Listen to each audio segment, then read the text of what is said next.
Yeah, Coach. It's pretty obvious that what you got out of Chiwa and what you were able to do down the stretch from the foul line. I mean, when you look back on this game, what are you going to point to as the reason you were able to pull this thing out? We can only look back on it here for probably an hour while we enjoy our post-game pizza, and then we're Right. on to Arkansas, right? We got 17 more of these. It'll be wars. It's a marathon, but you said it, Chip. From the foul line, especially late, we converted at a pretty high rate, if memory serves correct. I thought we hit some timely threes where two or three of them, if they don't go, we could have been in trouble. The game could have gone the other way. Silas hit one, of course, right in front of our bench that was really big. Justin Hill hit a couple. I thought Russ got us some extra possessions. You shoot it with a little bit more confidence, when it's your second time shooting it in a possession, when you're getting open looks off offensive rebound, kickouts. I thought down the stretch defensively, we were pretty sharp. I thought our communication was at an all-time high in those 40, of course, and then bench scoring continues to help us. Mike, you talk about the defense the last 3 or 4 minutes, and he mentioned some of the best you've seen this year. Just the fact that it came at that point in time, game is on the line. Just how big was that for your team to show you that? But huge, for them to show each other. We watched our defensive deficiencies at halftime. It was primarily late first half, and some of that was some poor offensive decisions at the rim that on shots that we shouldn't have taken that were blocked that led to transition defense. But some of those possessions, we weren't quite as crisp as we were in the first few minutes of the game with our communication, with our rotations, and for our guys to sit down in a stance and play connected defensively down the stretch for each other and collect some stops when need be, will certainly serve us well moving forward if we can continue to build on that. Go to Mike Griffith and then to Mark Weiser. Yeah, Coach. You said that you weren't going to have any sort of preconceived idea on rotation. I know that's something that's kind of a Mike White thing. How do you play the hot hand in terms of settling rotations, and when did you start to get a feel for this game? If you ask me, Mike, pregame, will you only play 9? I would have said no. I just thought Russ was in such a good rhythm, both offensively and defensively. And he's such a well-conditioned guy. He carries 280, but he never gets tired in practice. He's consistently at the front of our conditioning segments.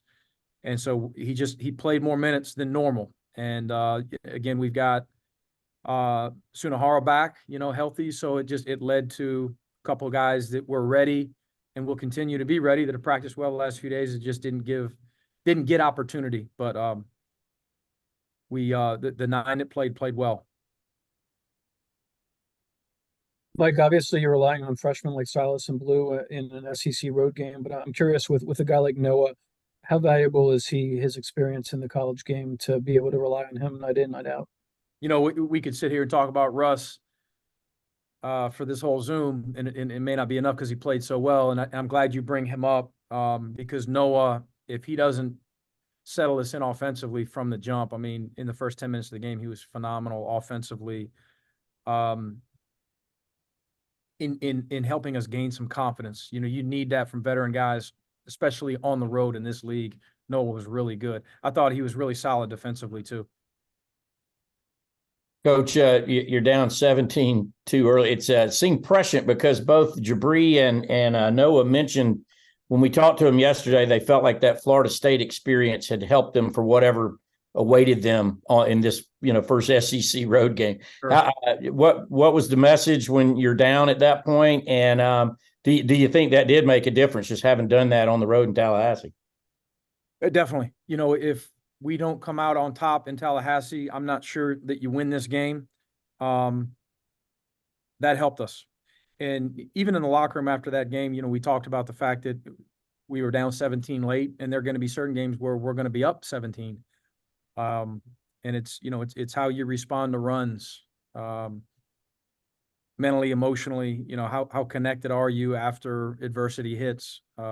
you know, whether you've given up a big lead or you find yourself in a big hole. So we did that. You know, we gave up a big lead, and I love the response that we showed in the last, say, 5 minutes of the game.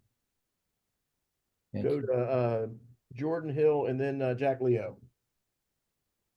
Yeah, Mike, you talked going into this game about some of these younger guys getting ready for playing on the road in the SEC. How valuable do you think this experience can be for those guys who have gone through this and to have learned what it takes to win on the road? Huge, you know, great learning experience for Silas and Blue both. Dylan didn't get a chance to participate, but he's been really good in practice. He's had some really good practices, and his time will come if he continues to work. Same with Maury Jordan. And I thought Blue Kane played better than his numbers indicate. You know, I thought he was really solid, played within himself. That freshman backcourt has a chance to be very good, of course. Silas, he had a couple struggles there really early. And, you know, we've talked about responses a few times in this Zoom, and his ability to bounce back and make the plays that he made, both defensively and offensively, including the timely shot in front of our bench, shows you the maturity and the mental toughness that freshman possesses. Just curious, Justin Hill being out there as much as he does it help having the veteran and Silas being on there at the same time? You talk about Silas stepping up, making those plays, Hill being out there as well. Yeah, definitely. I mean, those guys, we've talked all year about trying to find a way to get those guys on the court more. You know, those two, along with Noah Thomason, you've got three pretty ball dominant guys. But when two or three of them are out there together, it gives them opportunities to play on and off the ball. It makes us a little bit different. You know, we're a team that can be very different with our attack based on who's out there on the court. And finish with Palmer, Toms, and then Greg Poole. I don't know if you got a question or not. Yeah, Mike, Missouri takes the lead with like 10 minutes left. You call a timeout. It was their first lead since early in the first half. What was your message to your team at that point? This is what it's all about. I mean, we're in a pretty good spot. You know, this is tough road environment. Again, let's continue to control what we control. You know, good shots and try to collect some stops. But it's going to take winning plays. It's going to take winning plays. You know, in those last 10, and our guys made them, especially again. I love the way we finished defensively down the stretch. Greg, you just recording? Okay. I think we'll call it a day for Mike, and Russell is here. So thanks, Mike.